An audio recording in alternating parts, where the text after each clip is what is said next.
বহুত টাইম আছে যেটা ইলেকশন ডিক্লেয়ার হব কোড অফ কন্ডাক্ট লাগিব ইয়ার পিছত প্রক্রিয়াবিলাক আরম্ভ হব গতিকে ক্যান্ডিডেট ডিক্লেয়ার করার কারণে বহুত সময় আছে তেখেতে ভয় কৰিছে হ'ব পাৰে মানুহবিলাক ক'ৰবাত গুচি যাব বা কিবা হ'ব কিবা কিবি ভিতৰীয়া ঘটনা থাকিব যাৰ কাৰণে তেখেতে ইমান এডভান্স ক্যান্ডিডেটখিনি ঘোষণা কৰিব লগা হৈছে আৰু অংক হয়তো কাৰো লগত মিলা নাই যাৰ যাৰ লগত অংক কৰি আছিলে কাৰো লগত অংক মিলা নাই এই কাৰণে তেখেতে আজি এই কামবিলাক কৰিছে তো এই কাৰণে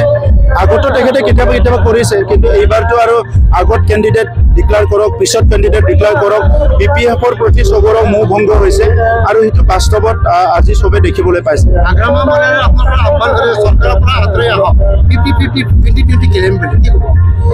এইবিলাক কথা মানুহৰ আগত ক'বলৈ ভাল বাস্তৱত কৰিবলৈ বহুত কঠিন তেখেতক আগতে আমি কৈছিলোঁ যেতিয়া তেখেতে পাৱাৰত আছিলে তেতিয়া বিপিপিএ কৈছিলে যে 50-50 খেলিম এতিয়া তেখেতে কৈছিলে যে 7জন ইউপি পিচিডিআৰৰ এই সময়ত এমচিএলএ আছে আপোনালোকে 7জন লগ বুলি পেলাই সো আজি তেখেতৰতো 10জন আছে 50-50 কৰ পৰা আহিল সো এই কথাবিলাক এনে ক'বলৈ ভাল শুনিবলৈ ভাল বাস্তৱত কাৰোবাৰ যদি ইচ্ছা আছে ইন্টাৰেষ্ট আছে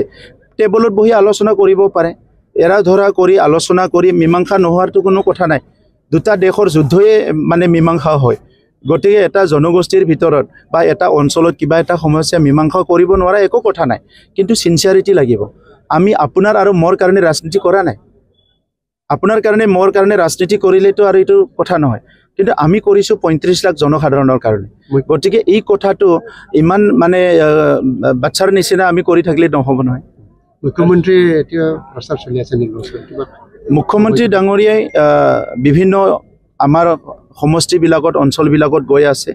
তেখেতে যাব মুখ্যমন্ত্ৰী হিচাপে তেখেতৰ বহুত দায়িত্ব আছে আৰু ৰাজনৈতিকভাৱে তেখেতৰ যিটো দলত ৰিপ্ৰেজেণ্ট কৰে বা থাকে এই দলটোৰ কাৰ্যকৰ্তাবিলাক কি কাম কৰি আছে সেই কথাবিলাক চাই আছোঁ আমি টিভি মিডিয়াবিলাকত দেখা পাই আছোঁ গতিকে নিজৰ নিজৰ দলৰ নেতাসকলে এইটো মুখ্যমন্ত্ৰী হওক বা বেলেগ কোনোবা কেন্দ্ৰীয় মন্ত্ৰী হওক নিজৰ দলৰ কথাটোতো চবে চাবয়ে আৰু নিৰ্বাচন আহিলে এমপি এমএলএ মন্ত্ৰী চবে সক্ৰিয় হৈ যাব কাৰণ পলিটিক্স কৰা মানুহবিলাকৰ কাৰণে নিৰ্বাচনটোৱে এটা ইম্পৰ্টেণ্ট মানে এটা এক্সাৰচাইজ